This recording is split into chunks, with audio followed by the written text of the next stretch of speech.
वो रात, वो एक रात जिसने मेरी जिंदगी को हमेशा के लिए बदल दिया। मैं अभी भी उस पल को याद करती हूँ जब मैंने अपनी सासू माँ की आवाज़ सुनी थी। धीमी, ठंडी और इतनी निर्मम कि मेरा खून जम गया। वो कह रही थी, ये बच्चा मेरा है, इस लड़की का इसमें कोई हक नहीं। और उस पल मुझे समझ आया कि मेरे अपने घर में मेरे अपने बच्चे के लिए एक साजिश रची जा रही थी। मेरा नाम मीना है, मीना शर्मा। उम्र उस वक्त थी 32 साल। जयपुर के एक मध्यम वर्गीय परिवार में पली बढ़ी, जहां माँ ने सिखाया था कि घर की इज्जत सबसे पहले होती है, रिश्ते सबसे ऊपर होते हैं। मेरी शादी हुई थी रमेश वर्मा से। दिल्ली का एक संपन्न परिवार, बड़ा मकान, नाम था समाज में। लोग कहते थे मेरी किस्मत चमक गई। पर किस्मत की चमक कभी कभी आंखें चुंधिया देती है, और असलियत तब दिखती है जब अंधेरा होता है। शादी के 5 साल बाद जब मेरे गर्भ में जीवन पलने लगा, तो मैंने सोचा कि अब सब कुछ ठीक हो जाएगा। सासू माँ कमला देवी वर्मा बरसों से एक पोते की प्रतीक्षा में थीं। उनका इकलौता बेटा था रमेश, और वो चाहती थीं कि वर्मा खानदान का नाम आगे बढ़े। जब मैंने उन्हें बताया कि मैं गर्भवती हूं, तो उनके चेहरे पे जो भाव आया, वो खुशी नहीं थी, वो कुछ और था। एक अजीब सी चमक, एक अजीब सा संतोष, जैसे उनकी कोई पुरानी योजना पूरी हो रही हो। 9 महीने की वो यात्रा आसान नहीं थी। सासू माँ हर कदम पर थीं। डॉक्टर के पास जाती थी खुद मेरे साथ। जो दवाइयाँ लिखी जाती, उन्हें खुद लाती थीं।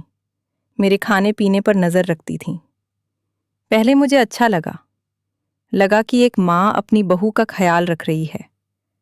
पर धीरे धीरे एहसास हुआ कि वो मेरा ख्याल नहीं रख रही थी। वो उस बच्चे की देखभाल कर रही थीं जिसे वो अपना मान चुकी थीं। जब भी मैं बच्चे की तैयारी करती, पालना सजाती, कपड़े चुनती, नाम सोचती, सासू माँ बीच में आ जाती। ये रंग नहीं, वो रंग। ये नाम नहीं, वर्मा खानदान में ये नाम रखा जाता है। तू अभी थकी हुई है, जा आराम कर, मैं कर लूंगी। हर बार, हर चीज में, जैसे मेरे अपने बच्चे पर मेरा कोई हक ही नहीं था। रमेश से मैंने एक बार कहा, तुम्हारी माँ बहुत ज्यादा दखल देती हैं। रमेश ने हंसकर कहा, अरे माँ का दिल है, इकलौता पोता होगा, खुश है वो। मैं चुप हो गई, पर मेरे मन में एक बेचैनी थी जो बढ़ती जा रही थी। फिर वो रात आई। अरुण का जन्म हुआ था 3 दिन पहले। मेरा बेटा, मेरा अरुण। जब पहली बार मैंने उसे अपनी बाहों में उठाया, तो लगा जैसे पूरी दुनिया उसे एक पल में सिमट आई। उसकी छोटी छोटी उंगलियां, उसकी सांसों की गर्माहट, सब कुछ जैसे मेरे लिए ही था। उस रात अस्पताल में सब सो रहे थे। रमेश थका हुआ था, वो कुर्सी पर ही सो गया था। नर्स ने अरुण को दूध पिलाकर पालने में रख दिया था। मुझे प्यास लगी, और मैं धीरे धीरे उठकर बाहर कॉरिडोर में पानी लेने गई। वापस आते हुए जब मैं दरवाजे के पास पहुंची, तो अंदर से आवाजें सुनाई दी। सासू माँ की आवाज थी, और उनके साथ कोई और था। मुझे बाद में पता चला वो उनकी बड़ी बहन थी, जो दूर से आई थी। मैंने दरवाजा खोलने के लिए हाथ बढ़ाया, पर तभी सासू माँ के शब्द सुनाई दिए, और मेरे हाथ वहीं रुक गए। दीदी, ये लड़की इस बच्चे को संभाल नहीं पाएगी। तुमने देखा नहीं कितनी कमजोर है। मायके वाले भी आएंगे, वो लोग बच्चे को वहां ले जाएंगे। मुझे नहीं चाहिए कि वर्मा खानदान का बच्चा उन लोगों के यहाँ पले। उनकी बहन ने कुछ धीमी आवाज में कहा। सासू माँ फिर बोली, नहीं दीदी, मैंने सोच लिया है, ये बच्चा मेरे पास रहेगा। मीना को हम कह देंगे कि डॉक्टर ने कहा है कि वो अभी बच्चे को दूध नहीं पिला सकती, ऊपर का दूध देंगे। रात को बच्चा मेरे कमरे में रहेगा। धीरे धीरे वो खुद दूर हो जाएगी। बच्चा मुझे माँ मानने लगेगा। मेरे पैरों से जमीन खिसक गई। मैंने दीवार का सहारा लिया। मेरे हाथ कांप रहे थे। ये क्या सुन रही थी मैं?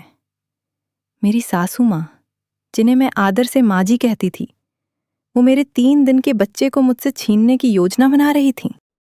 उस रात मैं वापस कमरे में आई, अरुण को उठाया, अपने सीने से लगाया और चुपचाप रोती रही। रमेश सोता रहा और मैं समझ गई कि ये लड़ाई मुझे अकेले लड़नी होगी। प्यारे श्रोताओं, यही वो पल था जब मेरी जिंदगी 2 हिस्सों में बट गई। पहले का भरोसा और उसके बाद की सच्चाई। पर इस सच्चाई तक पहुंचने की कहानी बहुत लंबी है, बहुत पुरानी है। आपको शुरू से समझना होगा कि वर्मा परिवार में मेरा आना कैसे हुआ और किस तरह एक एक करके मैं उस जाल में फंसती चली गई जो शायद बरसों पहले ही बुन लिया गया था।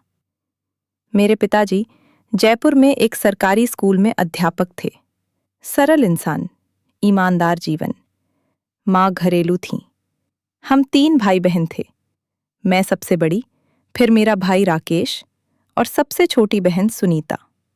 हमारे घर में पैसों की कमी नहीं थी, पर बहुतायत भी नहीं थी। माँ हमेशा कहती थी, जो है उसमें खुश रहो और जो नहीं है उसके लिए मेहनत करो। मेरी पढ़ाई ठीक ठाक थी। मैंने बीए किया, फिर बीएड की। सोचा था टीचर बनूंगी जैसे पिताजी, पर बीएड के आखिरी साल में ही घर में रिश्ते आने लगे। उस जमाने में जयपुर के मध्यम वर्गीय परिवारों में यही होता था। लड़की पढ़ लिख जाए, नौकरी करे या ना करे, पर शादी समय पर हो जाए। रमेश का रिश्ता लेकर आए थे हमारे पड़ोसी शर्मा अंकल। उन्होंने बताया कि दिल्ली का परिवार है, वर्मा जी का इकलौता बेटा है, इलेक्ट्रॉनिक्स की दुकान है, अच्छा कमाते हैं। माँ विधवा हैं, घर संभालती हैं। घर बड़ा है, परिवार अच्छा है। पिताजी ने पूछा, लड़का कैसा है? शर्मा अंकल ने कहा, एकदम सीधा, माँ का कहना मानता है, बहुत संस्कारी। उस वक्त माँ का कहना मानता है मुझे अच्छी बात लगी, पर बाद में समझ आया कि इन 4 शब्दों में पूरी कहानी छुपी थी। रमेश से पहली बार मिली तो वो ठीक ठाक लगा। लंबा, गेहुआ रंग, साफ कपड़े। बात करने में थोड़ा कम, पर जो बोलता था सोचकर बोलता था। मुझसे पूछा, आगे क्या करना चाहती हो? मैंने कहा, टीचर बनना चाहती हूं। उसने कहा, अच्छा है। बस उस वक्त इतना काफी था। पर कमला देवी, सासू माँ, वो जब मिली तो मैंने पहली बार एक अजीब सी बेचैनी महसूस की। वो हंसती थीं, बात करती थीं, मिठाई खिलाती थीं, पर उनकी आंखें हमेशा किसी चीज का अंदाजा लगाती रहती थीं, जैसे वो एक व्यापारी की तरह मुझे परख रही हों। पर माँ ने कहा, बेटा, सास ऐसी ही होती हैं, समय के साथ सब ठीक हो जाता है। शादी तय हो गई, धूमधाम से हुई भी। मेरे पिताजी ने जो बन पड़ा किया। दहेज में सोना, कुछ बर्तन, एक स्कूटर और कपड़े दिए। वर्मा परिवार ने ज्यादा मांगा नहीं, पर बाद में समझ आया कि उन्हें ज्यादा की जरूरत भी नहीं थी। उन्हें तो कुछ और चाहिए था। शादी के बाद दिल्ली के उस बड़े घर में आई तो पहले दिन से ही समझ आ गया कि यहाँ के नियम अलग हैं। घर बड़ा था, 3 मंजिला, 4 कमरे, बड़ा आंगन, पर हर कमरे की अपनी सीमाएं थीं और हर सीमा कमला देवी ने तय की थी। सुबह 5 बजे उठना, रसोई का काम, फिर मंदिर, फिर सासू माँ का नाश्ता, फिर रमेश का नाश्ता। उसके बाद अगर कुछ बचे तो मेरे लिए। पहले हफ्ते मैंने सोचा ये सब नई जगह का अनुकूलन है। दूसरे हफ्ते मैंने रमेश से कहा, मुझे थोड़ी देर आराम करने दिया करो। रमेश ने माँ से कहा। माँ ने कहा, घर की बहू को आलस शोभा नहीं देता। रमेश ने मुझे समझाया। यही चलता रहा, महीने, साल। मैंने टीचर बनने का सपना धीरे धीरे छोड़ दिया, क्योंकि सासू माँ को घर से बाहर काम करने वाली बहू पसंद नहीं थी। मेरी अपनी सहेलियां कम होती गईं, क्योंकि उनके घर जाने के लिए भी सासू माँ की इजाज़त चाहिए थी। मेरे माँ बाप का फ़ोन आता था तो सासू माँ पास ही बैठी रहती थी। 5 साल में मैं एक ऐसी औरत बन गई थी जिसे खुद अपनी पसंद याद नहीं थी। पर एक बात थी, रमेश बुरा इंसान नहीं था। वो माँ का बेटा पहले था, मेरा पति बाद में, ये सच था। पर वो मुझे मारता नहीं था, गाली नहीं देता था। कभी कभी जब माँ नहीं होती थी तो मेरा हाथ थाम लेता था, कहता था थोड़ा और सब्र करो, माँ की आदत है। मुझे उसकी ये कमजोरी अच्छी लगती थी कि वो कम से कम ये तो मानता था कि कुछ गलत है। और फिर आई वो खबर जो मैंने सोचा था सब कुछ बदल देगी। मैं गर्भवती हूं। जब मैंने रमेश को बताया, उसकी आंखें भर आईं। पहली बार मैंने उसे इतना भावुक देखा। उसने मुझे गले लगाया और कहा, सच में? मैंने हाँ कहा। वो खुशी से पागल हो गया। फिर बोला, चलो माँ को बताते हैं। सासू माँ को जब पता चला, उन्होंने पहले भगवान का नाम लिया, फिर मेरी तरफ देखा। उनके देखने में एक अजीब भाव था। खुशी तो थी, पर उससे ज्यादा कुछ और था, एक विजय का भाव, जैसे वो वर्षों से इस पल की प्रतीक्षा में थीं। उन्होंने कहा, लड़का होगा। वर्मा खानदान में पहले लड़के ही होते हैं। मैंने धीरे से कहा, माँ जी, लड़का हो या लड़की, हम खुश रहेंगे। उन्होंने मुझे देखा। उनकी नज़रें थोड़ी सख्त हो गईं। बोली, लड़का होगा। मैंने कहा ना। उस पल को मैंने नज़रअंदाज कर दिया, गर्भावस्था की खुशी में। पर गर्भावस्था के साथ साथ एक और चीज़ बढ़ती गई, सासू माँ का नियंत्रण। अब वो मेरे हर काम में थीं। कौन सी डॉक्टर के पास जाएंगे, उन्होंने तय किया। कौन सा अस्पताल, उन्होंने तय किया। कौन सी दाई आएगी, उन्होंने तय की। मेरी माँ ने फ़ोन पर कहा, बेटा मैं आऊंगी तेरे साथ रहने को डिलीवरी के वक्त। मैंने खुशी से हाँ कहा। जब सासू माँ को पता चला, उन्होंने रमेश को बुलाया। कमरे में बंद होकर बात की। रात को रमेश मेरे पास आया और बोला, माँ कह रही हैं कि माँ जी को ज़्यादा दिन नहीं रहना चाहिए, डिलीवरी के वक्त आ जाएं, फिर 2-4 दिन में चली जाएं। मैंने कहा, क्यों? वो मेरी माँ है, रमेश ने कहा। माँ को लगता है कि 2 माएँ घर में होंगी तो झगड़ा होगा। मैं चुप रही। पर उस रात मैंने तय कर लिया, अपनी माँ को ज़्यादा समय रोकूंगी, चाहे जो हो। 9 महीने बाद अरुण का जन्म हुआ।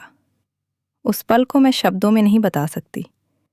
जब पहली बार नर्स ने उसे मेरी बाहों ने दिया और उसने अपनी छोटी छोटी उंगलियां मेरी उंगली के चारों तरफ लपेटी, उस पल दुनिया की हर तकलीफ भूल गई। वो मेरा अरुण था, मेरा। पर खुशी के उस पल में भी एक साया था। सासू माँ ने जैसे ही अरुण को देखा, उनके चेहरे पर जो भाव आया, वो एक दादी का भाव नहीं था, वो एक माँ का भाव था। एक ऐसी माँ का जिसने अपने बच्चे को वापस पाया हो। उन्होंने नर्स के हाथ से बच्चे को लेने की कोशिश की। नर्स ने कहा, पहले माँ को दीजिए। सासू माँ ने मेरी तरफ देखा, एक ऐसी नज़र जो मैं आज तक नहीं भूली। वो रात, जिस रात मैंने उनकी साजिश सुनी, उस रात तक मैं सिर्फ बेचैन थी। पर उस रात के बाद मैं एक योद्धा बन गई, और ये योद्धा की कहानी यहीं से शुरू होती है। उस रात के बाद नींद मेरी आंखों से जैसे हमेशा के लिए रूठ गई थी। अस्पताल के उस छोटे से कमरे में, जहां सफेद दीवारें और कीटाणुनाशक की गंध थी, मैं अरुण को अपनी छाती से लगाए बैठी रही। वो सो रहा था, बेफिक्र, बेखबर, उस दुनिया की सच्चाइयों से अनजान जिसमें वो आया था। और मैं जाग रही थी, एक माँ की तरह नहीं, एक पहरेदार की तरह। रमेश अभी भी कुर्सी पर सो रहा था। उसकी सांसें गहरी और एक समान थीं। मैंने उसकी तरफ देखा और मन में एक सवाल उठा, क्या तुम्हें पता है? क्या तुम इसमें शामिल हो? पर वो सवाल मैंने उस रात अपने अंदर ही दबा लिया, क्योंकि अभी मुझे सोचना था, फैसला करना था। सासू माँ की बातें मेरे दिमाग में बार बार घूम रही थी। ये बच्चा मेरा है, मीना को हम कह देंगे कि डॉक्टर ने मना किया है। धीरे धीरे वो खुद दूर हो जाएगी। हर शब्द एक छुरी की तरह था जो मेरे सीने में घुसता जा रहा था। पर दर्द के साथ साथ एक और चीज भी थी, एक जलन। एक ऐसी जलन जो माँ के दिल में तब उठती है जब उसके बच्चे को खतरा हो। मैंने अरुण को और कसकर पकड़ लिया। उसने नींद में ही एक छोटी सी हलचल की, अपना मुंह मेरी छाती की तरफ घुमाया। मैंने उसके माथे पर होंठ रखे और चुपचाप कहा, माँ है तेरी साथ, कोई नहीं ले जाएगा तुझे। अगली सुबह सासू माँ आईं तो उनके चेहरे पर वही मुस्कान थी, मीठी, नकली। उन्होंने अरुण को देखा, उसके गाल छुए और फिर मेरी तरफ मुड़कर बोली, मीना, डॉक्टर से बात हुई मेरी। कह रहे हैं तुम्हें अभी ज्यादा आराम चाहिए। बच्चे को रात में मेरे साथ रखना ठीक रहेगा। मेरा दिल एक पल के लिए धक से रहा। ये वही था जो मैंने रात को सुना था। वो योजना अमल में लाई जा रही थी। मैंने उनकी तरफ देखा। उनकी आंखें मेरा जवाब मांग रही थी। एक ऐसा जवाब जो हमेशा मेरे मुंह से आता था, जी माँ जी, जैसा आप कहें। पर इस बार वो जवाब नहीं आया। मैंने कहा, माँ जी, डॉक्टर ने मुझसे ऐसा कुछ नहीं कहा। मुझे खुद डॉक्टर से बात करनी होगी। सासू माँ एक पल के लिए रुकी। उनके चेहरे पर एक हल्की सी अजीब भाव आई, जैसे उन्हें उम्मीद नहीं थी कि मैं ये कहूंगी। पर वो जल्दी से संभल गईं और बोली, अरे डॉक्टर व्यस्त रहती हैं, मैंने तुम्हारे लिए ही पूछा था। फिर भी माँ जी, मैं खुद पूछना चाहती हूँ। मेरी आवाज धीमी थी पर दृढ़ थी।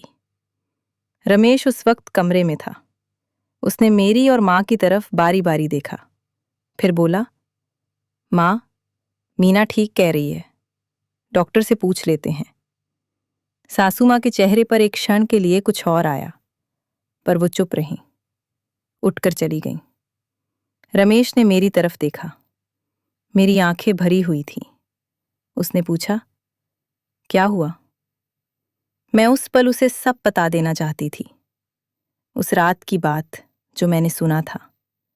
पर कुछ रोका मुझे, एक डर कि अगर बताया और उसने माँ का साथ लिया तो मैं और अकेली हो जाऊंगी। मैंने कहा, कुछ नहीं, थकान है। उस दिन जब डॉक्टर राउंड पर आईं, डॉक्टर सविता मेहता, एक सावगो और समझदार महिला। मैंने उनसे अकेले में बात की। रमेश को बाहर भेजा, ये कहकर कि मुझे कुछ निजी पूछना है। डॉक्टर ने बैठकर मेरी बात सुनी। मैंने उन्हें वो सब नहीं बताया जो मैंने रात को सुना था, पर मैंने पूछा, डॉक्टर, क्या आपने मेरी सास से कहा कि मैं बच्चे को दूध नहीं पिला सकती? डॉक्टर ने हल्के से भौहें चराईं। नहीं, ऐसा कोई कारण नहीं है। आप बिल्कुल स्वस्थ हैं और बच्चे को स्तनपान करा सकती हैं, बल्कि ये बहुत जरूरी है। मैंने एक लंबी सांस ली। तो अगर कोई कहे कि आपने ये कहा है तो वो सच नहीं होगा? डॉक्टर ने मेरी आंखों में देखा। उनकी नजरों में समझ थी। उन्होंने कहा, मीना जी, नई मां बनना बहुत कठिन होता है और घर में कई लोगों की राय होती है, पर ये आपका बच्चा है और आपका हक है उसकी देखभाल का। अगर कोई आपको किसी तरह से रोक रहा हो तो आप मुझसे बात कर सकती हैं। मैं रो पड़ी, चुपचाप। डॉक्टर ने मेरे कंधे पर हाथ रखा।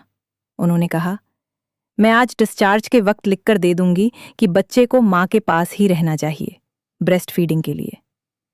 वो एक छोटा सा कागज था, पर उस कागज ने पहली लड़ाई में मेरी मदद की।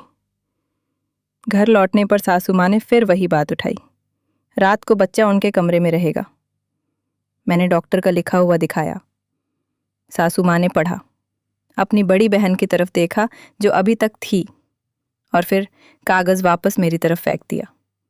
ठीक है, उन्होंने कहा, पर उनकी आवाज में जो ठंडक थी वो मुझे बता रही थी ये खत्म नहीं हुआ। और वो सही थी, ये सिर्फ शुरुआत थी। घर आने के दूसरे दिन मेरी माँ पहुंची। माँ को देखकर मेरी आंखें भर आईं। उनसे लिपटकर मैं बच्चे की तरह रोई। बिना शब्दों के। माँ ने मेरी पीठ थपथपाई और कहा, बेटा क्या हुआ? मैं कुछ नहीं बोल पाई, पर माँ की आंखें समझ गईं। माँ बस 2 दिन रह सकती थीं। सासू माँ ने पहले ही रमेश के जरिए ये तय करवा लिया था। 2 दिन में माँ ने जितना हो सका किया। अरुण को नहलाया, मुझे खाना बनाकर खिलाया, रात को मेरे पास बैठी रहीं। और जाने से पहले जब हम दोनों अकेले थे, उन्होंने मेरा हाथ पकड़कर कहा, मीना, ये घर तुम्हारे लिए आसान नहीं है, मुझे पता है, पर बेटा अब तुम्हारे पास एक बच्चा है, उसके लिए मजबूत रहो। मैंने कहा, माँ, वो मेरे बच्चे को। माँ ने रुककर मुझे देखा। मैंने बाकी बात रोक ली, कहा, कुछ नहीं। माँ चली गई और घर में मैं फिर अकेली थी। अरुण के जन्म के बाद के पहले महीने एक अजीब किस्म की जंग थे। सासू माँ हर बार जब अरुण रोता पहले पहुंचती थीं। जब मैं उसे दूध पिलाती वो पास बैठकर देखती रहती थीं, इस तरह जैसे कोई गलती की तलाश में हो। जब अरुण सो जाता वो उसे उठाकर अपने कमरे में ले जाने की कोशिश करती। एक दिन मैं थकान से ऊँग रही थी और उठी तो अरुण पालने में नहीं था। मेरा दिल एक पल के लिए रुक गया। मैं भागती हुई सासू माँ के कमरे में गई। वो अरुण को गोद में लिए बैठी थी, उसे लोरी सुना रही थी। मेरे आने पर मुड़ी और बोली, तू सो रही थी, मैं ले आई। मैंने कहा, माँ जी अगली बार मुझे जगा दीजिए, तू थकी हुई थी। फिर भी हम दोनों के बीच एक खिंचाव था जो हर दिन बढ़ रहा था। रमेश को ये दिख रहा था, पर वो नहीं देखना चाहता था। एक रात उसने मुझसे कहा, माँ बस बच्चे से प्यार करती हैं, तुम बहुत सोच रही हो। मैंने कहा, रमेश, एक माँ के तौर पर बोल रही हूं, ये सामान्य नहीं है। क्या सामान्य नहीं है? माँ का पोते से प्यार? प्यार और कब्जा अलग होते हैं। रमेश चुप हो गया, पर उसकी चुप्पी मेरी बात मानने की चुप्पी नहीं थी। वो एक थके हुए इंसान की चुप्पी थी जो 2 आगों के बीच खड़ा हो। प्यारे श्रोताओं, क्या आपने कभी ऐसा महसूस किया है कि आप अपने ही घर में एक अजनबी हो, कि जो चीज सबसे ज्यादा आपकी है उस पर भी आपका हक सवाल के घेरे में हो? उस वक्त मेरी यही हालत थी। अरुण के जन्म के 6ठे हफ्ते में एक घटना हुई जिसने मेरी आंखें और खोल दी। हमारे पड़ोस में रहती थी उर्मिला आंटी। उम्र कोई 60 के आसपास, चौड़ा चेहरा, हमेशा मुस्कुराती रहती थी। वो अक्सर आती थी बच्चे को देखने। एक दिन जब वो आईं, सासू माँ घर पर नहीं थी, मंदिर गई थी। उर्मिला आंटी ने अरुण को गोद में लिया, खूब प्यार किया, फिर बोली, मीना बेटा, एक बात पूछूं? मैंने कहा, पूछिए आंटी। उन्होंने थोड़ा झिझक कर कहा, कमला देवी ने कल मेरे पास आकर कुछ अजीब बात कही। बोली कि मेरा पोता बिल्कुल मेरे रमेश जैसा है, जैसे मेरा दूसरा बेटा है। मैंने हंसकर कहा, अरे दादी तो ऐसे ही कहती हैं। पर उन्होंने कहा, नहीं उर्मिला, मेरा मतलब है कि ये बच्चा मेरा ही है, मीना तो सिर्फ। और फिर रुक गईं। मेरे हाथ ठंडे पड़ गए। उर्मिला आंटी ने मेरी तरफ देखा, उनकी आंखों में चिंता थी। बेटा, मुझे नहीं पता कि क्या चल रहा है, पर ध्यान रखना। मैंने कहा, जी आंटी। पर अंदर से एक तूफान उठ रहा था। तो सिर्फ घर में नहीं, बाहर भी सासू माँ यही बात फैला रही थी, पड़ोसियों को, रिश्तेदारों को, जैसे धीरे धीरे एक कहानी गढ़ी जा रही हो कि अरुण कमला देवी का बच्चा है, मीना तो बस एक माध्यम थी। उसी हफ्ते एक और बात हुई। रमेश के एक चाचा आए, दूर के रिश्तेदार, लखनऊ से।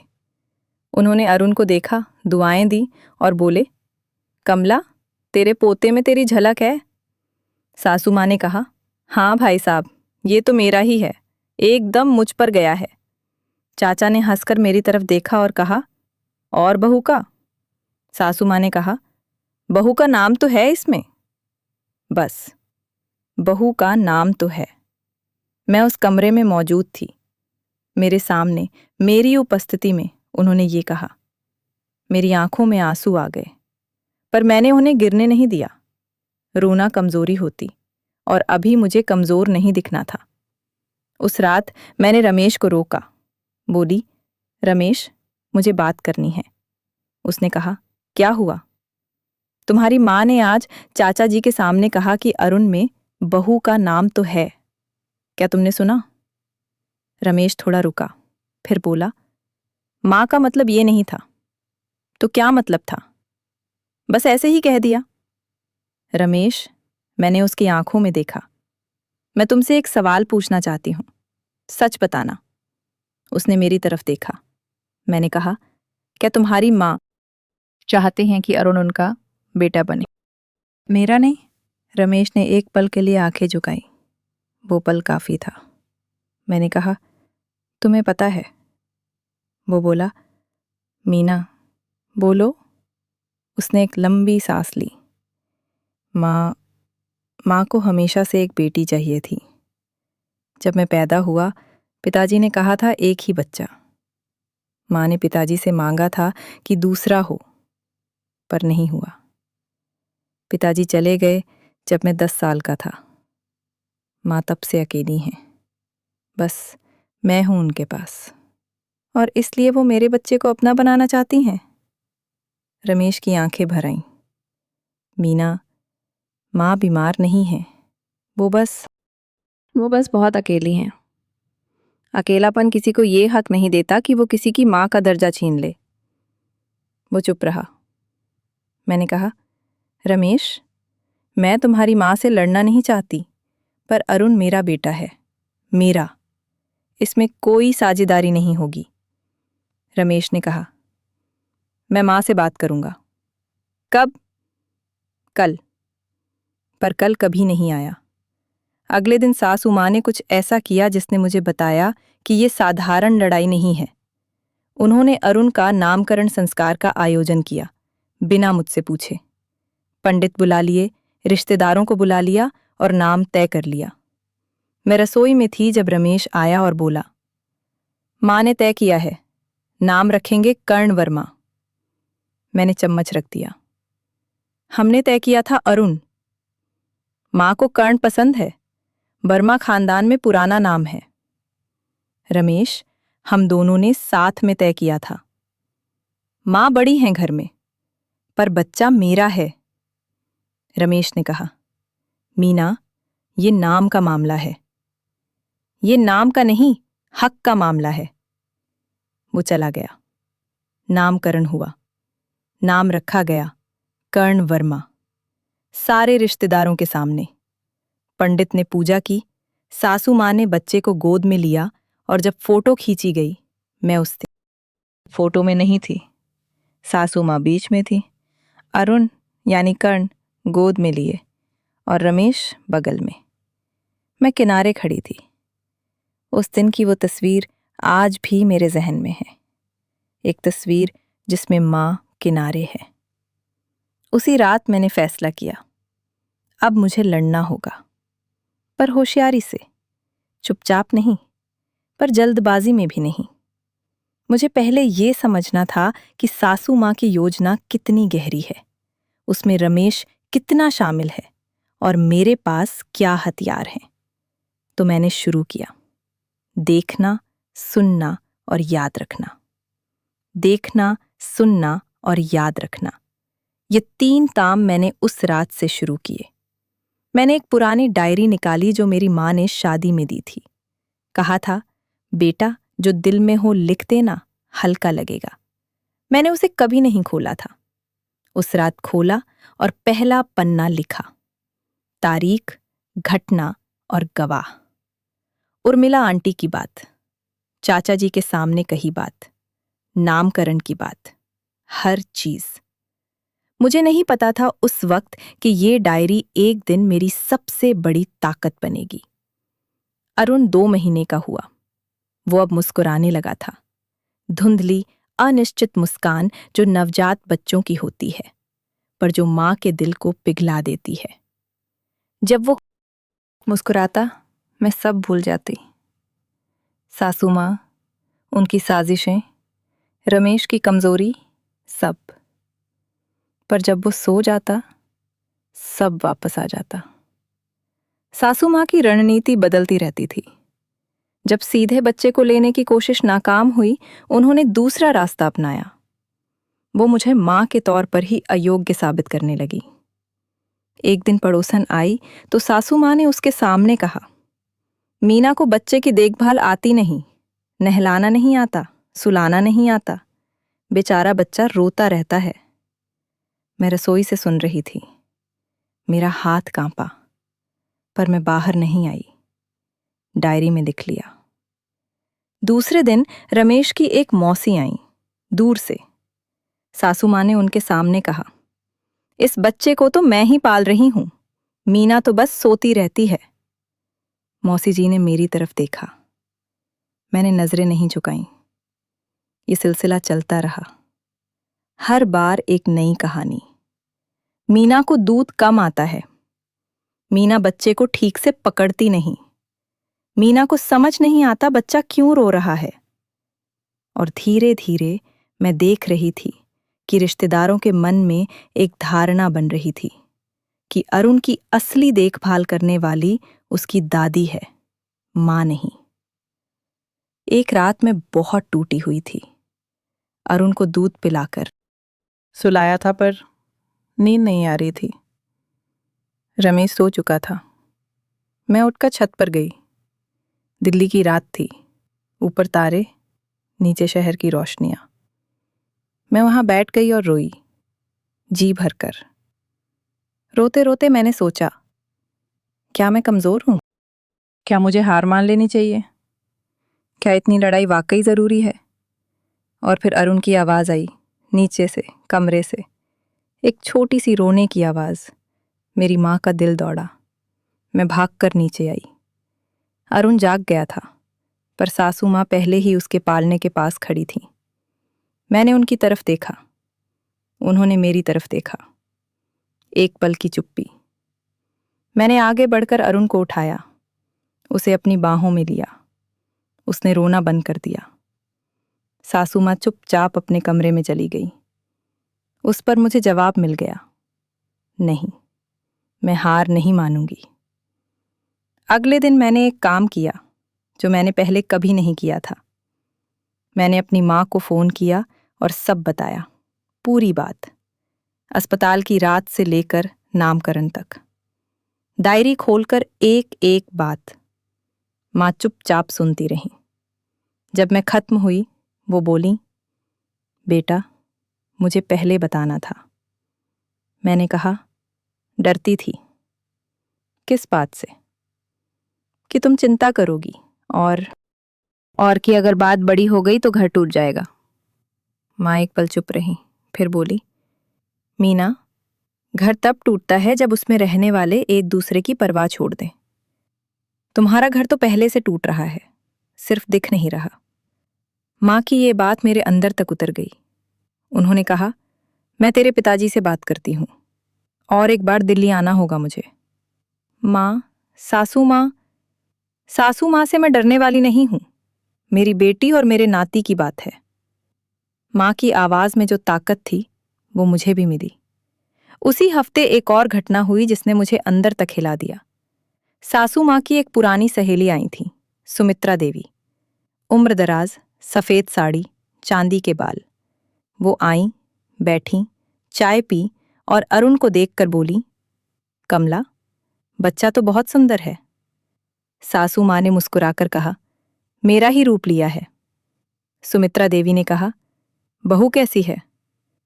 सासू माँ ने एक पल रुककर कहा, बहू तो है, पर इस बच्चे की माँ मैं ही हूं व्यावहारिक रूप से। सुमित्रा देवी ने आंखें उठाईं। क्या मतलब? मतलब ये कि बच्चे की देखभाल, उसका खाना पीना, उसकी नींद, सब मैं देखती हूं। बहू तो बस नाम की माँ है। मैं उस वक्त दूसरे कमरे में थी। दरवाजा खुला था। मैंने ये सुना, नाम की माँ। वो शब्द मेरे दिल में एक तीर की तरह लगे।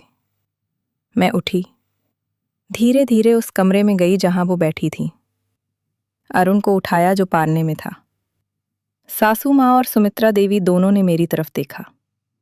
मैंने कहा, शांत आवाज में, पर सीधे सासू माँ की आंखों में देखकर, माँ जी, मैं अरुण की माँ हूं।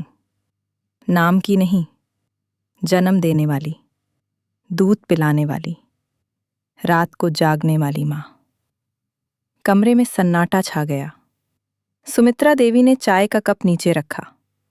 सासू माँ के चेहरे पर पहली बार एक ऐसा भाव आया जो मैंने पहले नहीं देखा था, आश्चर्य। मेरे मुंह से ऐसी बात उन्हें उम्मीद नहीं थी।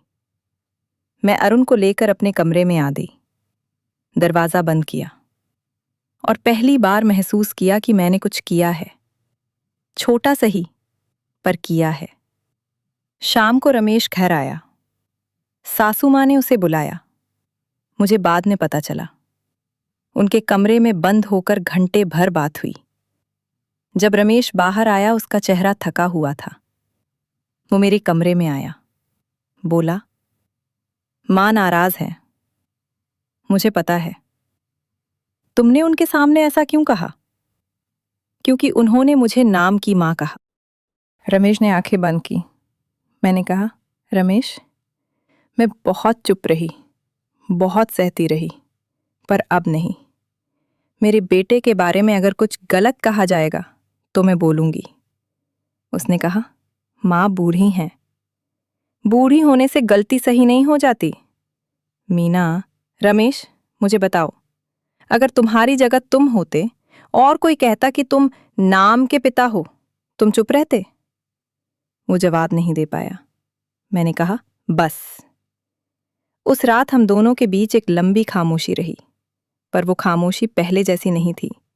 ये एक ऐसी खामोशी थी जिसमें बहुत कुछ था जो कहने की जरूरत नहीं थी। अगले कुछ दिनों में सासू माँ ने एक नई चाल चली।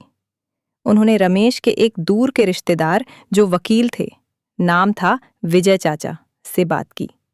मुझे नहीं पता था ये बात, पर एक दिन रमेश ने आकर कहा, मीना, विजय चाचा आ रहे हैं। क्यों? बस घर पे मिलना है। विजय चाचा आए, साथ में उनकी पत्नी भी थी। खाना खाया, बातें हुई, सब सामान्य लग रहा था। पर जब खाना खत्म हुआ और महिलाएं रसोई में थी, मैंने देखा कि विजय चाचा और सासू माँ एक कोने में बैठकर धीरे धीरे बात कर रहे थे। मुझे शक हुआ। मैं रसोई से निकलकर धीरे से उस कमरे के पास से गुजरी, जैसे पानी लेने जा रही हूं। बस कुछ शब्द सुनाई दिए, गार्जियनशिप, बच्चे की देखभाल, अगर माँ सक्षम ना हो। गार्जियनशिप। मेरे पैर जमीन पर जम गए। वो वकील को इसलिए बुलाई थी कि अगर मुझे कानूनी तौर पर अयोग्य माँ साबित किया जा सके तो बच्चे की कस्टडी उन्हें मिल सकती थी।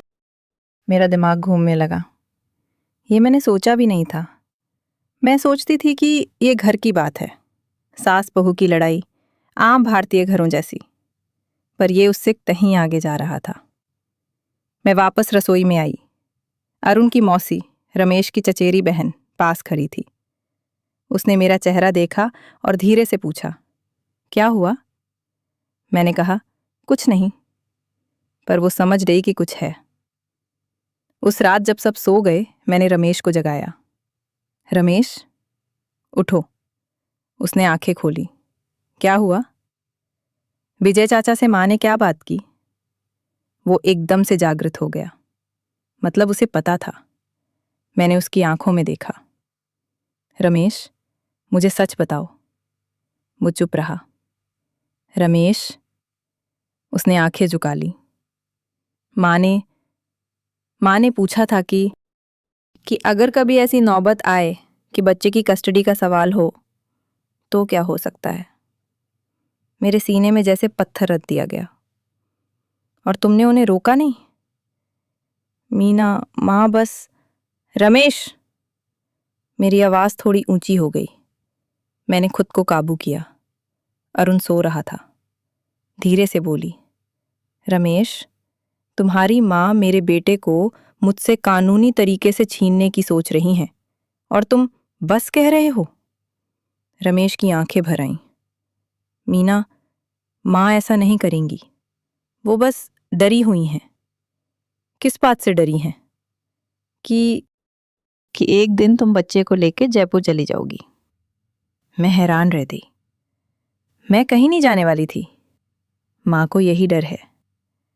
और इस डर से उन्होंने ये तय किया कि मुझे कानूनी तौर पर अयोग्य साबित कर दो। रमेश रो रहा था।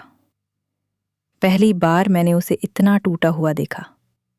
वो बोला, मीना, मैं मां को मना करूंगा, मैं उन्हें समझाऊंगा। अब तक क्यों नहीं समझाया? वो जवाब नहीं दे पाया।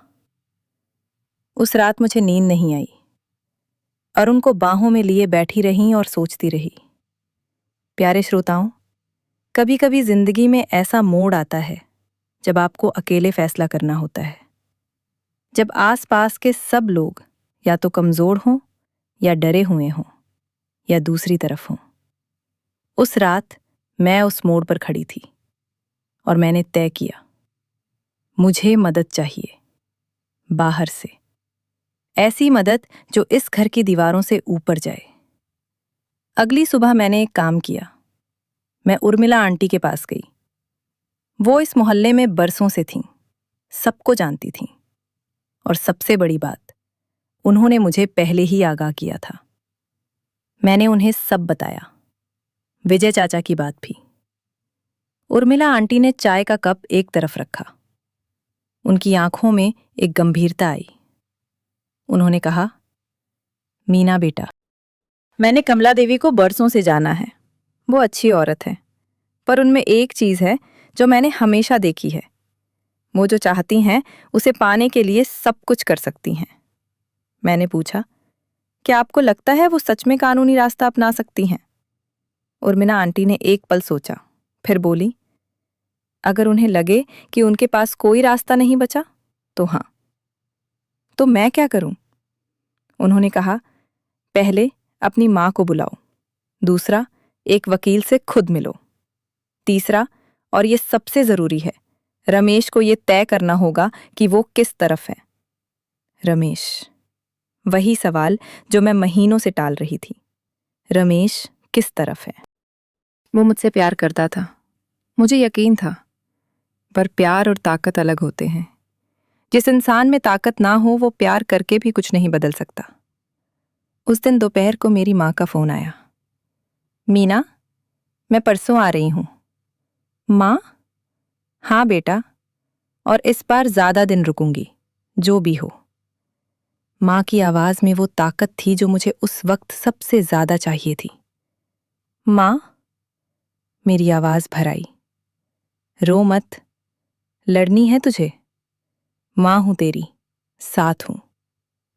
मां आई, और इस बार उनके आने का तरीका अलग था। पहले जब वो आती थीं तो एक मेहमान की तरह आती थीं, संकोच के साथ, सासू मां की इजाजत का इंतजार करते हुए।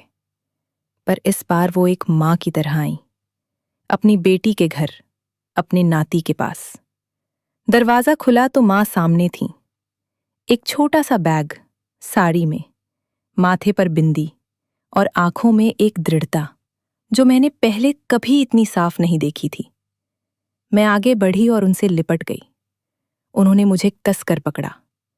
पीछे से सासू मां की आवाज आई, अरे सावित्री जी, आप?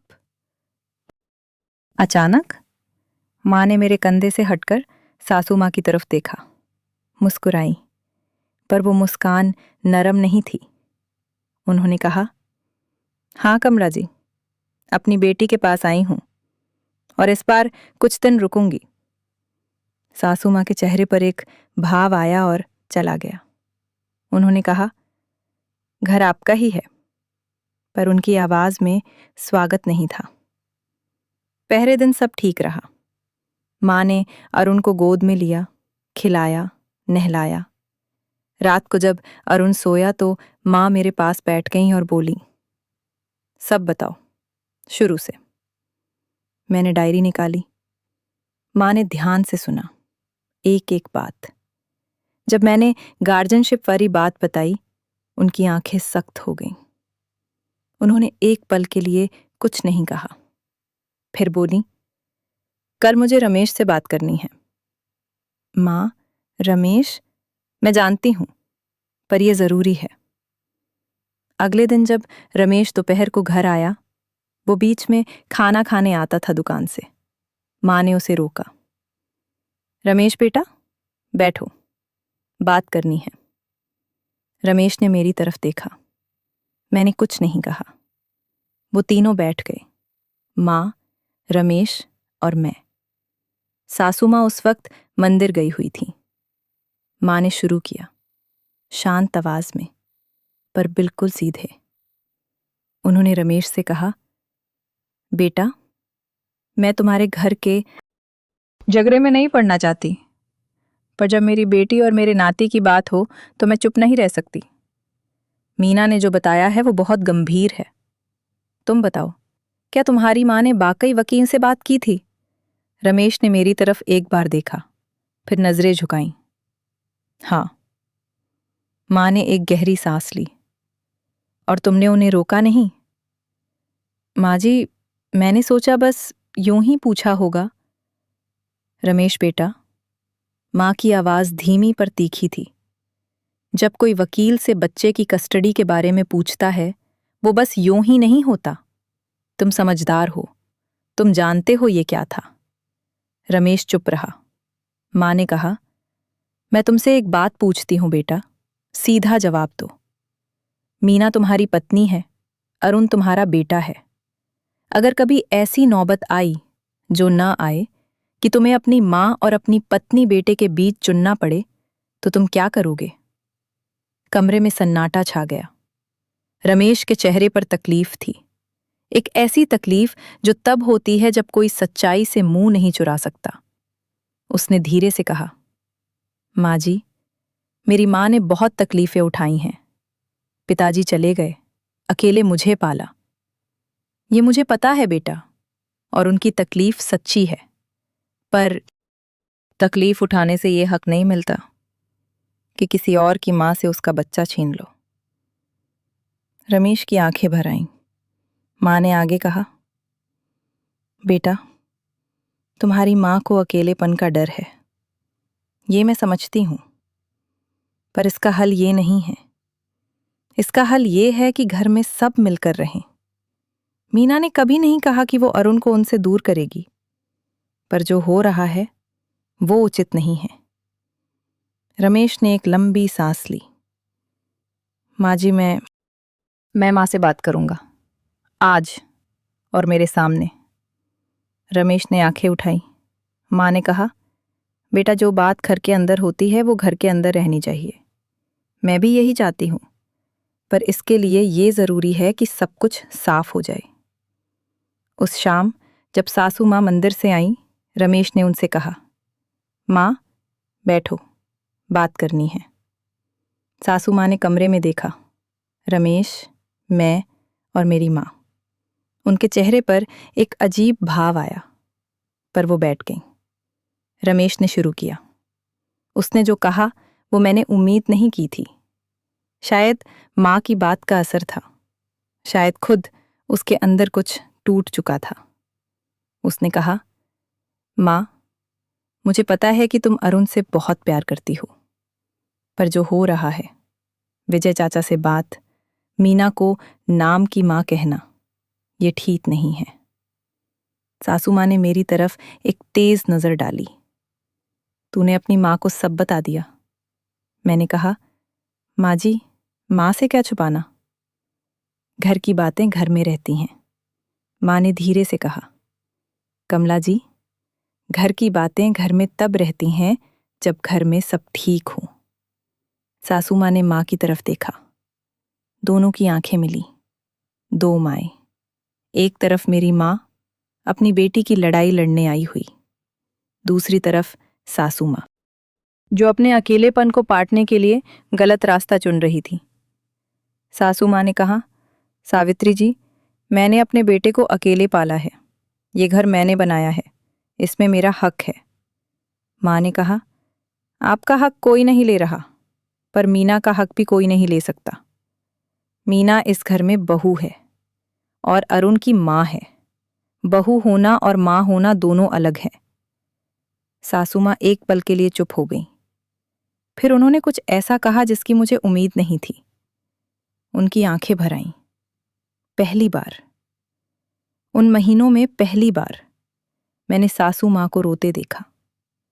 उन्होंने कहा, सावित्री जी, आपको पता है मेरे पति कब गए? रमेश 10 साल का था। उसके बाद से मैं अकेली हूं इस घर में। रमेश बड़ा हुआ, दुकान संभाली, शादी की।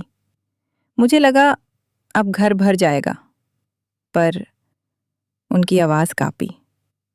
5 साल हो गए शादी को। इतने साल बाद अरुण आया। जब मैंने उसे पहली बार देखा, मुझे लगा जैसे रमेश फिर से पैदा हुआ है, जैसे मुझे दूसरा मौका मिला है। कमरे में सन्नाटा था। मैं जानती हूं, उन्होंने कहा। मैंने गलत किया, पर मैं डरी हुई थी। डरी थी कि मीना बच्चे को लेकर चली जाएगी, कि मैं फिर अकेली हो जाऊंगी। मेरी आंखें भर आईं। मैं उनसे नाराज थी, बहुत नाराज। पर उस पल उनका दर्द मुझे समझ आया। एक औरत जो बरसों से अकेली थी, जिसने अपने बेटे को पालने में जिंदगी लगाई और जो डर गई थी कि वो सब भी छिन जाएगा। पर दर्द गलती को सही नहीं बनाता। माँ ने धीरे से कहा, कमला जी, डर समझ में आता है, पर जो रास्ता आपने चुना वो गलत था। मीना ने कभी नहीं कहा कि आप अरुण से दूर रहें। वो चाहती है कि आप दादी बने, प्यार करने वाली दादी। पर माँ की जगह कोई नहीं ले सकता। सासू माँ ने रोते हुए कहा, मुझे माँ की जगह नहीं चाहिए थी। मुझे बस ये नहीं चाहिए था कि मैं किनारे हो जाऊं। मैंने एक लंबी सांस ली और पहली बार उस मुश्किल के बीच में मैंने एक कदम आगे बढ़ाया। मैंने कहा, माँ जी, आप किनारे नहीं होंगी, पर मैं अरुण की माँ हूं, ये बात साफ होनी चाहिए। सासू माँ ने मेरी तरफ देखा। उनकी आंखों में आंसू थे। मैंने कहा, और विजय चाचा वाली बात, वो रास्ता बंद होना चाहिए, हमेशा के लिए। रमेश ने कहा, माँ। सासू माँ ने एक पल के लिए आंखें बंद की, फिर बोली, ठीक है। उस रात मुझे लगा शायद सब ठीक हो जाएगा, पर जिंदगी इतनी आसान नहीं होती। अगले हफ्ते माँ जयपुर वापस गईं। उनके जाने के 2 दिन बाद सासू माँ फिर वही हो गईं जो पहले थीं, शायद उससे भी ज्यादा। क्योंकि अब उनमें एक चीज थी जो पहले नहीं थी, गुस्सा। वो समझ गई थीं कि मैं अब चुप नहीं रहूंगी, कि मेरी माँ मेरे साथ हैं, कि रमेश ने उस बैठक में उनके बजाय मेरी बात मानी थी, और ये उन्हें बर्दाश्त नहीं हुआ। पहले वो मुझे अयोग्य माँ साबित करने की कोशिश करती थी। अब उन्होंने एक और रणनीति अपनाई। घर को इतना मुश्किल बना दो कि मीना खुद चली जाए। खाने में नमक की शिकायत, घर की सफाई में कमी, मेहमानों के सामने छोटी छोटी बातों पर टोकना, रमेश के कानों में धीरे धीरे ये भरना कि तेरी बीवी का रवैया बदल गया है। और सबसे चोट करने वाला, अरुण से। वो अरुण को अब खुलकर नहीं उठाती थी, पर जब अरुण उनके पास जाता, वो उसे इतना प्यार करती, इतना दुलारती कि वो उनकी गोद से उठना नहीं चाहता। और जब मैं उसे बुलाती, वो कभी कभी उनकी तरफ मुड़ जाता। ये एक माँ के लिए सबसे बड़ा दर्द था। मैं जानती थी, बच्चे जिससे ज्यादा समय रहते हैं उसकी तरफ जाते हैं, ये स्वाभाविक है। पर यह भी जानती थी कि सासू माँ यही चाहती थी कि एक दिन अरुण खुद मुझसे दूर हो जाए। एक दिन की बात है, अरुण कोई 8 महीने का था। वो चलने की कोशिश करने लगा था, सहारा लेकर डगमगाते हुए। मैं रसोई में थी, सासू माँ हॉल में थी अरुण के साथ। अचानक मुझे हंसी सुनाई दी, अरुण की हंसी। मैं बाहर आई। अरुण सासू माँ की उंगली पकड़कर चल रहा था। सासू माँ उसे देख देख कर मुस्कुरा रही थी। और वो पल बहुत सुंदर था। पर जैसे ही मैंने कहा, अरुण माँ के पास आओ, सासू माँ ने अरुण को अपनी तरफ मोड़ लिया, जानबूझकर। अरुण भटका, गिरते गिरते बचा। मैंने आगे बढ़कर उसे उठाया, उसे सीने से लगाया। सासू माँ उठकर अपने कमरे में चली गई। उस दिन मैंने रमेश को फोन किया, दुकान पर। कहा, रमेश घर आओ आज। रमेश शाम को आया। मैंने उसे सब बताया। वो थका हुआ था, बोला, मीना मैं दिन भर दुकान पर हूँ, घर आकर ये सब सुनना। रमेश, मैं दिन भर यहाँ हूँ, इसे झेलते हुए। वो चुप रहा। मैंने कहा, रमेश, एक बात पूछती हूँ, जवाब दो। क्या तुम अपनी माँ को समझाने में सक्षम हो? हाँ या नहीं? उसने कहा, मैं कोशिश करता हूँ। हाँ या नहीं? लंबी चुप्पी। नहीं। वो एक शब्द इतना भारी था। मैंने कहा, तो फिर रमेश, मुझे खुद कुछ करना होगा। क्या करोगी? मुझे नहीं पता, पर कुछ। उस रात अरुण को सुलाते हुए मैं सोचती रही, क्या रास्ते हैं मेरे पास? इस घर में रहकर लड़ना, कितने दिन? इस घर से जाना, पर कहाँ? और रमेश, क्या वो कभी अपनी माँ के खिलाफ जा सकता है? और तभी मेरे दिमाग में एक विचार आया, मैं अकेली नहीं हूं, उर्मिला आंटी हैं, माँ है, और शायद कुछ और भी। मुझे याद आया, डॉक्टर सविता मेहता, जिन्होंने अस्पताल में मेरी बात सुनी थी, जिन्होंने कागज लिखकर दिया था। उन्होंने कहा था, अगर कोई रोक रहा हो, मुझसे बात करें। क्या वो अभी भी मदद कर सकती थीं? अगले दिन मैं अरुण को लेकर डॉक्टर के पास गई, उसके नियमित चेकअप के बहाने। सासू माँ साथ आना चाहती थीं। मैंने कहा, माँ जी आप घर रहें, मैं ले जाऊंगी। पहली बार मैं अकेले गई। डॉक्टर। सविता ने अरुण को देखा, स्वस्थ था, अच्छा बढ़ रहा था। फिर उन्होंने मेरी तरफ देखा, कैसी हो मीना जी? मैंने उनकी आंखों में देखा और कह दिया, ठीक नहीं हूं। उन्होंने नर्स को बाहर भेजा, दरवाजा बंद किया। मैंने उन्हें सब बताया, संक्षेप में पर साफ साफ। गार्जियनशिप वाली बात भी। डॉक्टर। सविता ने ध्यान से सुना, फिर बोली, मीना जी जो आप बता रही हैं ये कानूनी भाषा में पेरेंटल एलिनेशन के करीब है, यानी जानबूझकर बच्चे और माँ के बीच दूरी बनाने की कोशिश। ये बहुत गंभीर है। उन्होंने एक कागज पर कुछ लिखा और मुझे दिया। ये एक महिला वकील का नाम है, सुप्रिया नायर। वो ऐसे मामलों में मदद करती हैं, एक बार मिलो उनसे। वो कागज, वो एक और हथियार था, और इस हथियार के साथ मैं वापस उस घर में आई जो मेरा था, पर जहां मुझे हर रोज अपना हक साबित करना पड़ता था। सुप्रिया नायर का दफ्तर दिल्ली के करोल बाग में था, एक छोटी सी गली में, तीसरी मंजिल पर। मैं पहली बार गई तो दिल बहुत जोर से धड़क रहा था। अरुण को उर्मिला आंटी के पास छोड़ा था, पहली बार किसी के पास छोड़ा था, और वो भी इसलिए कि मुझे यकीन था उन पर। दफ्तर में पहुंची तो सुप्रिया नायर सामने बैठी थीं। 40 के आसपास उम्र, छोटे बाल, साफ आंखें, और एक ऐसी मौजूदगी जो बताती थी कि ये इंसान बहुत कुछ देख चुका है। उन्होंने मुझे बैठने का इशारा किया और पूछा, बताइए। मैंने डायरी निकाली। उन्होंने हर पन्ना पढ़ा, चुपचाप, बीच में कोई सवाल नहीं किया। जब खत्म हुई तो बोली, ये डायरी आपने कब से लिखनी शुरू की? अस्पताल की रात के बाद से। तारीखें हैं? हाँ। गवाह हैं? उर्मिला जी जैसे? हाँ। उन्होंने थोड़ी देर सोचा, फिर बोली, मीना जी, अभी आपको कोई कानूनी कदम उठाने की जरूरत नहीं है, क्योंकि अभी तक कोई कानूनी गलती नहीं हुई है, सिर्फ इरादा है, और इरादे पर केस नहीं होता। पर आपने जो किया, डायरी लिखना, गवाह रखना, ये बहुत जरूरी था। अगर कभी सामने वाले ने कोई कदम उठाया तो ये सब काम आएगा। मैंने पूछा, तो मैं अभी क्या करूं? उन्होंने कहा, घर में रहें, भागे नहीं, क्योंकि अगर आप घर छोड़कर गईं, चाहे जो भी कारण हो, तो दूसरी तरफ से ये दिखाया जाएगा कि आपने खुद बच्चा छोड़ा। दूसरा, रमेश को अपनी तरफ करना जरूरी है। वो कमजोर है, पर बुरा नहीं, उसे समझाइए। और तीसरा, अरुण के साथ अपना रिश्ता मजबूत करते जाइए, हर रोज, हर पल। वो 3 बातें मेरे दिमाग में बैठ गई। घर में रहो, रमेश को अपनी तरफ करो, अरुण के साथ रिश्ता मजबूत करो। वापस घर आई तो उर्मिला आंटी ने दरवाजा खोला। अरुण मेरे पास आया और मेरी साड़ी पकड़ ली। मैंने उसे उठाया और इतनी कसकर लगाया कि वो खिलखिला उठा। उस खिलखिलाहट में मुझे ताकत मिली। उसी रात मैंने रमेश से बात की, पर इस बार अलग तरह से।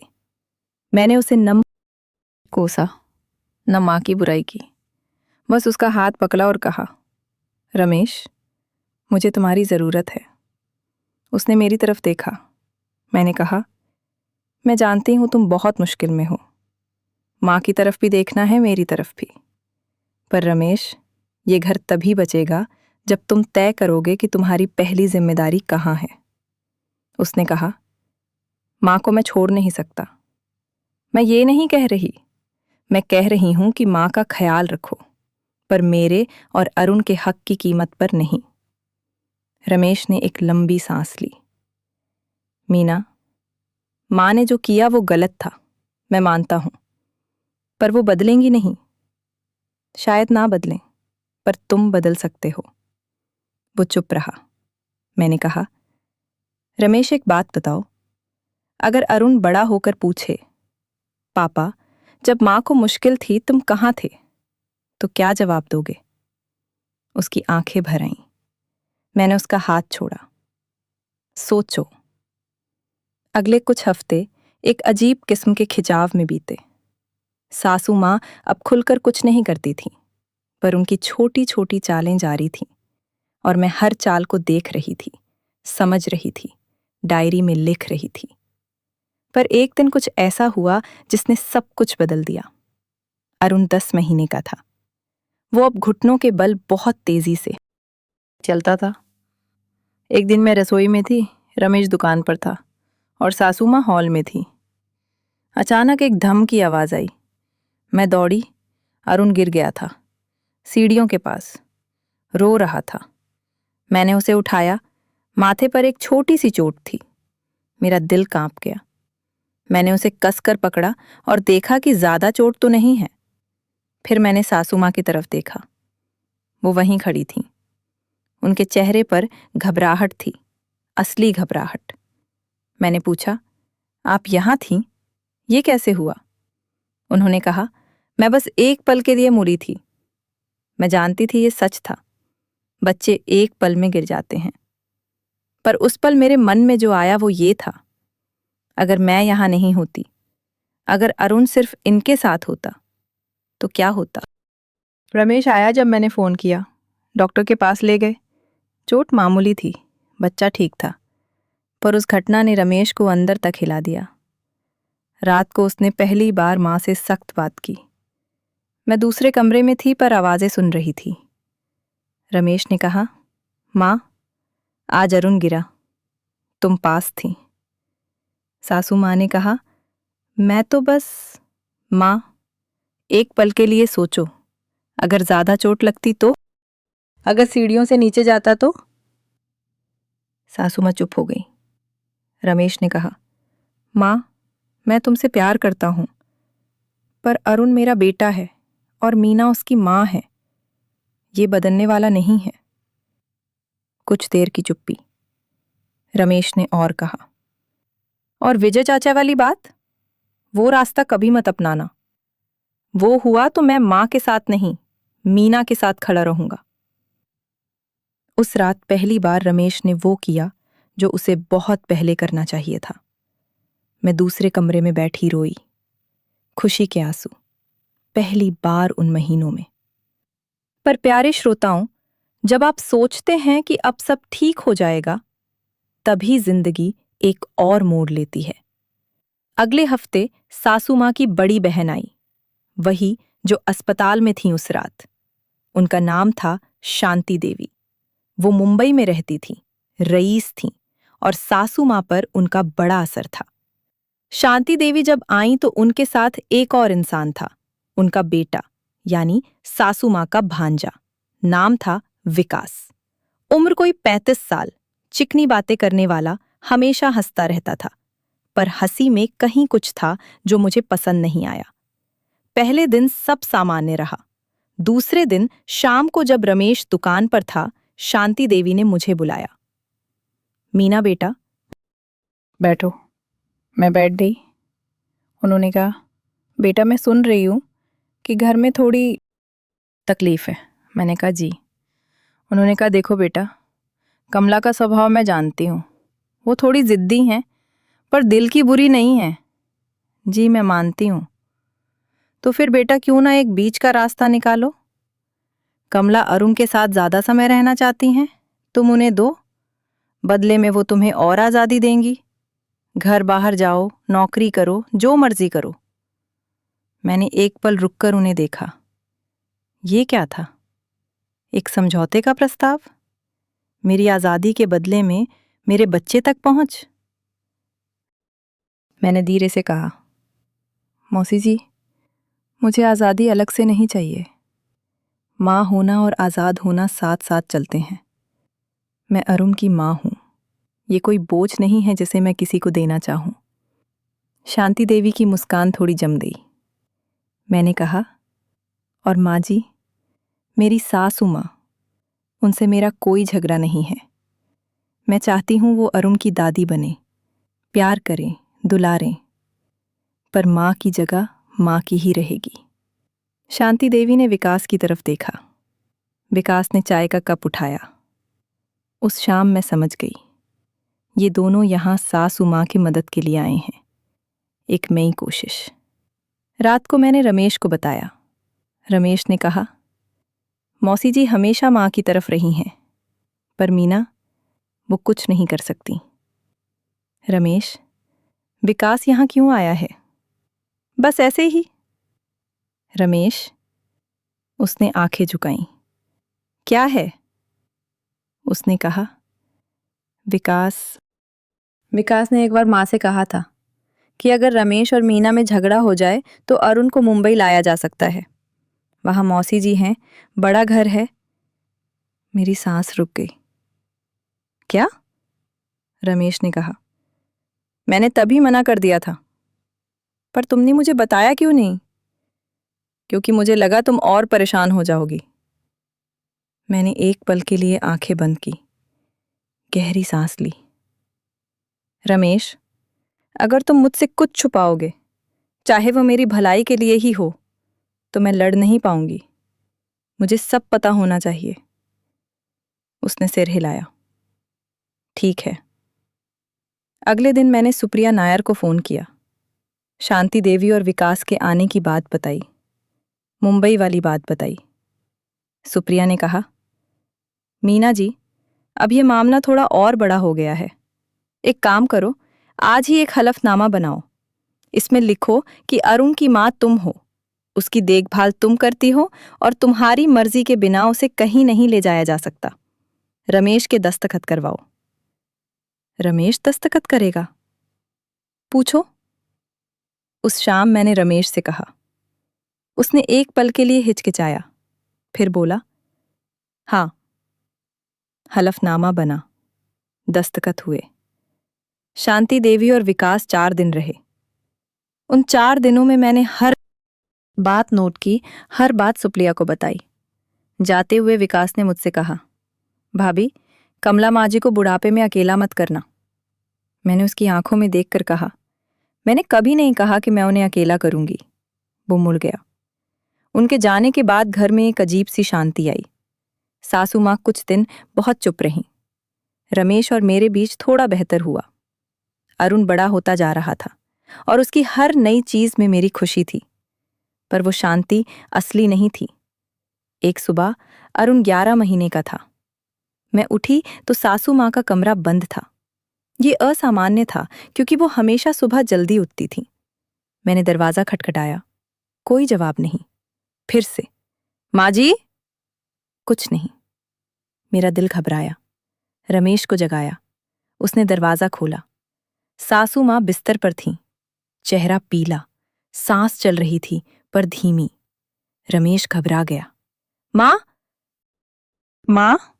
उन्होंने आंखें खोली, धीरे से कहा, सीने में दर्द। हम दोनों ने मिलकर उन्हें अस्पताल पहुंचाया। अरुण को उर्मिला आंटी के पास छोड़ा। डॉक्टरों ने जांच की। हार्ट अटैक नहीं था, पर एक चेतावनी थी। ब्लड प्रेशर बहुत ऊंचा था, स्ट्रेस बहुत था। अस्पताल के उस कमरे में मैं सासू माँ के पास बैठी थी। रमेश बाहर डॉक्टर से बात कर रहा था। सासू माँ ने मेरी तरफ देखा। उनकी आंखों में एक थकान थी, वो थकान जो लंबी लड़ाई के बाद आती है। उन्होंने धीरे से कहा, मीना। जी माँ जी। मुझे माफ करोगी? मैं एक पल के लिए चुप रही। उन्होंने कहा, मैंने गलत किया, जानती हूं। मैं इतनी डरी हुई थी, इतनी अकेली थी कि सोचने की शक्ति नहीं रही। मेरी आंखें भर आईं। उन्होंने कहा, अरुण तुम्हारा है, माँ तुम हो उसकी। मैं बस दादी हूं। वो शब्द बस दादी हूं उनके मुंह से कितने भारी निकले थे। मैंने उनका हाथ पकड़ा और कहा, माँ जी, दादी होना बस नहीं होता, दादी होना भी बहुत बड़ा होता है।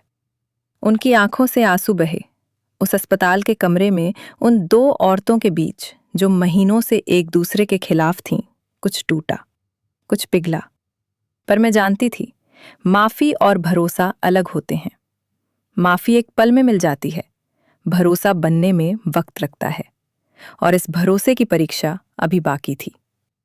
अस्पताल से घर आने के बाद सासू माँ बदली हुई थी, पर यह बदलाव रातों रात नहीं आया था, और इसे मैं अच्छी तरह जानती थी। सालों की आदतें, सालों का डर, सालों की अकेलापन, ये सब एक बीमारी से नहीं जाता। पर उस अस्पताल के कमरे में जो हुआ था, वो एक बीज था, और बीज को पनपने के लिए जमीन चाहिए, पानी चाहिए, धूप चाहिए। मैंने तय किया, मैं वो जमीन बनूंगी। पर साथ ही मैं ये भी जानती थी कि भरोसा अंधा नहीं होता, सावधानी जरूरी है। घर लौटे पहले हफ्ते सासू माँ कमजोर थीं, शरीर से और मन से भी। वो ज्यादा बोलती नहीं थीं, खाना खाती, दवाई लेती, थोड़ी देर बैठती। जब अरुण उनके पास आता, उन्होंने उसे उठाया, पर अलग तरह से। पहले जो एक दावेदारी थी उनके उठाने में, वो नहीं थी। अब एक कोमलता थी, एक दादी का प्यार। एक दोपहर में रसोई में थी, अरुण सासू माँ के पास था। मैंने सुना, सासू माँ उसे लोरी सुना रही थी, वही पुरानी लोरी जो शायद उन्होंने रमेश को सुनाई होगी। मैं दरवाजे पर रुकी, देखती रही।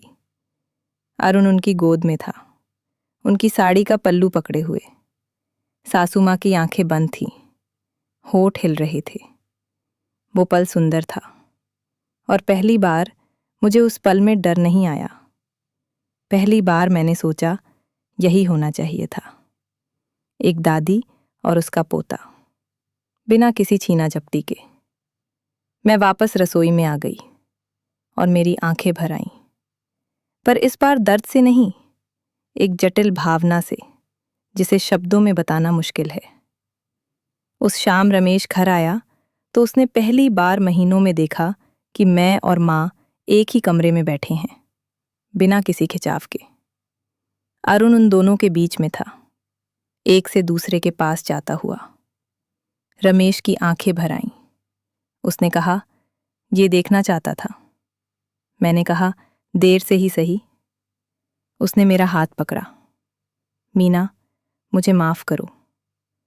मैंने उसकी तरफ देखा। उसने कहा, मैंने जो करना चाहिए था वो नहीं किया, मैं कमज़ोर रहा, तुम अकेली लड़ती रही। मैंने एक लंबी सांस ली। रमेश, माफ़ी इसलिए नहीं चाहिए, बदलाव चाहिए। बदलूंगा, देखेंगे। वो जानता था कि ये आसान नहीं होगा, और मैं भी जानती थी।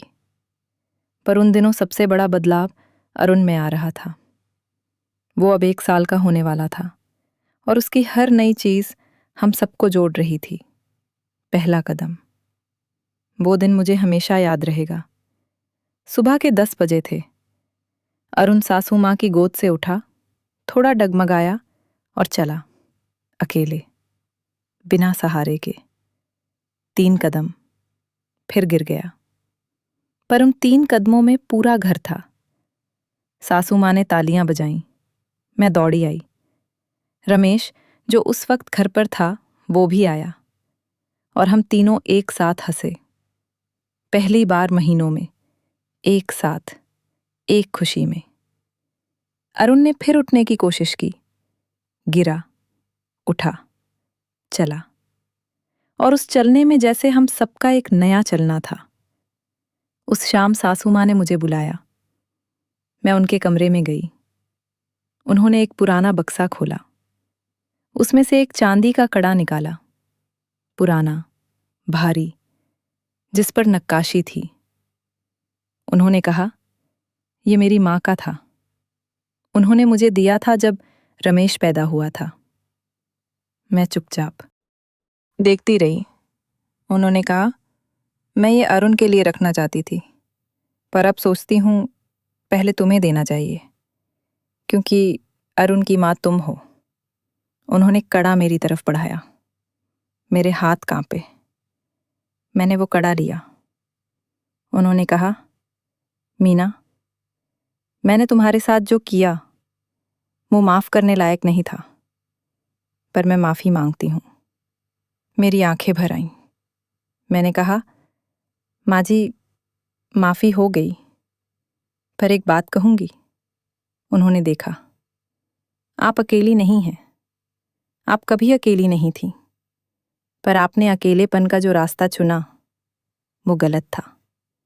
अगर आप सीधे कहती, मुझे डर है, मुझे अकेलापन लगता है, तो मैं पहले ही आपके साथ होती। सासू माँ ने आंखें बंद की।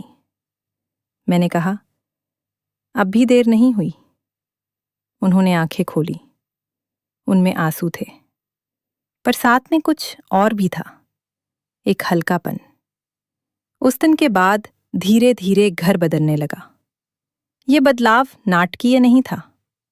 कोई एक दिन नहीं आया जब सब ठीक हो गया। ये छोटे छोटे पलों में था। सासू माँ ने अरुण को मुझसे छुपाकर खिलाना बंद किया। जब अरुण रोता, वो पहले मुझे बुलाती। जब रिश्तेदार आते, वो कहती, अरुण की माँ मीना है। छोटी छोटी बातें, पर हर बात एक ईंट थी जो एक नई दीवार बना रही थी। नहीं, दीवार नहीं, एक घर। रमेश भी बदला।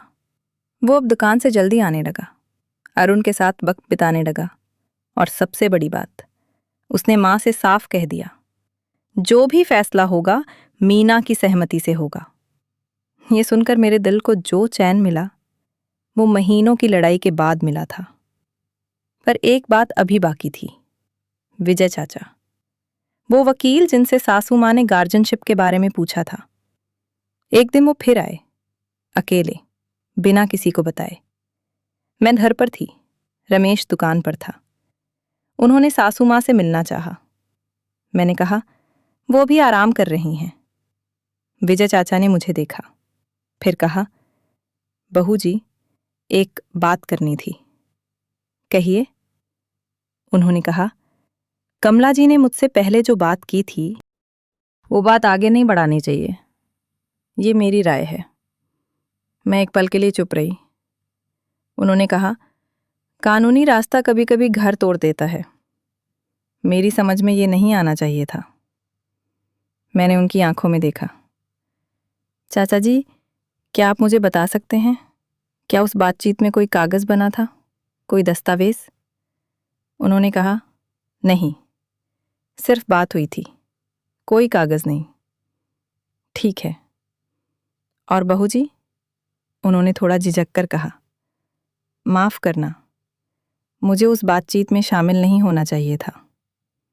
मैंने कहा, चाचा जी, माफ़ी मैं देती हूँ, पर एक बात याद रखिएगा, कोई भी माँ अपने बच्चे से अलग नहीं होती, कानून से भी नहीं, ताकत से भी नहीं। वो चले गए। मैंने सुप्रिया नायर को फ़ोन किया और ये बात बताई। उन्होंने कहा, अच्छा हुआ, अब उस फाइल को बंद करो, पर डायरी रखो, हमेशा। जी। उस दिन मैंने डायरी का आखिरी पन्ना नहीं लिखा, क्योंकि कहानी खत्म नहीं हुई थी, पर एक अध्याय बंद हो रहा था। अरुण का पहला जन्मदिन आया। सासू माँ ने खुद कहा, मीना, जन्मदिन की तैयारी तुम करो, तुम माँ हो। वो 4 शब्द, तुम माँ हो, उनके मुंह से सुनना, मैं बता नहीं सकती उसका एहसास। उस दिन घर सजा, छोटी सी पार्टी थी। उर्मिला आंटी, माँ जो जयपुर से आई थी, रमेश, सासू माँ और कुछ पड़ोसी। जब केक काटने का वक्त आया, मैंने अरुण को गोद में उठाया। सासू माँ मेरे बगल में खड़ी थीं। किसी ने कहा, फोटो खींचो। फोटो खींची। इस बार मैं बीच में थी, अरुण को गोद में लिए, और सासू माँ बगल में थी। उस तस्वीर को मैंने उस पुरानी तस्वीर की जगह रख दिया जो नामकरण के दिन की थी, जिसमें मैं किनारे थी। इस बार मैं किनारे नहीं थी। रात को जब सब चले गए और अरुण सो गया, मैं छत पर गई। वही छत जहां महीनों पहले एक रात रोई थी, आज रो रही थी। पर अलग आंसू थे। तारे वही थे, शहर की रोशनियां वही थीं, पर मैं वो नहीं थी जो उस रात थी। उस रात मैं एक डरी हुई माँ थी। आज मैं एक माँ थी जो लड़ी, जो टूटी नहीं, जिसने अपने बेटे के लिए वो सब किया जो करना था। रमेश ऊपर आया, चुपचाप मेरे बगल में बैठ गया। हम दोनों काफी देर चुप रहे। फिर उसने कहा, मीना, हाँ, तुम बहुत मजबूत हो। मैंने उसकी तरफ देखा। उसने कहा, मैं नहीं था, पर तुम थी, हमेशा। मैंने कहा, मैं मजबूत नहीं थी रमेश, मैं बस माँ थी, और माँ को कमजोर होने का वक्त नहीं होता। उसने मेरा हाथ पकड़ा। नीचे से अरुण की आवाज आई। नींद में कुछ बड़बड़ाया।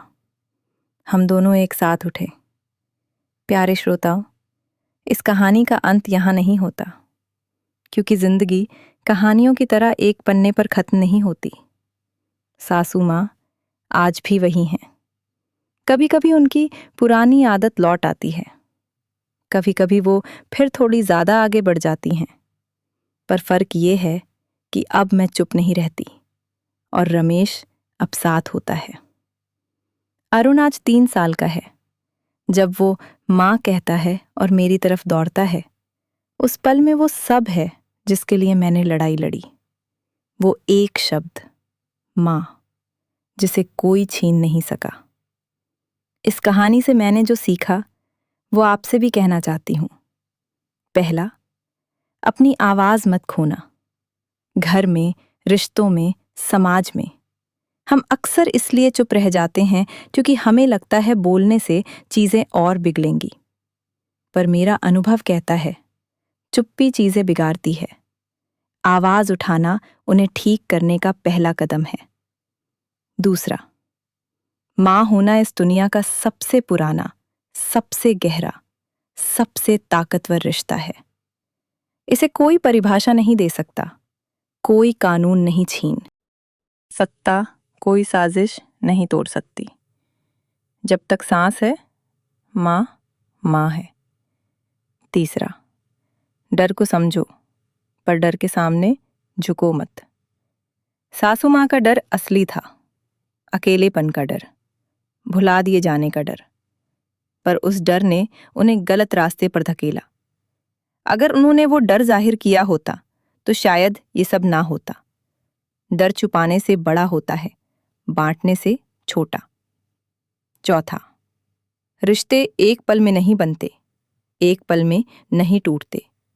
उन्हें समय चाहिए, धैर्य चाहिए, और सबसे जरूरी सच्चाई चाहिए।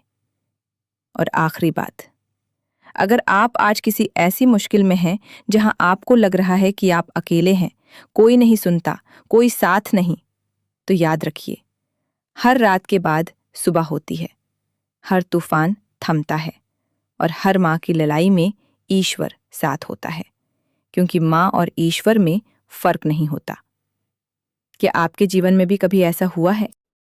क्या आपने भी कभी ऐसी लड़ाई लड़ी है जो आपको अकेले लड़नी पड़ी हो? हमें कमेंट्स में ज़रूर बताइए। आपकी बात भी किसी और की ताकत बन सकती है। और अगर ये कहानी आपके दिल को छू गई तो इसे उन लोगों तक पहुंचाइए जिन्हें इसकी ज़रूरत है, क्योंकि हर माँ की कहानी सुनी जानी चाहिए।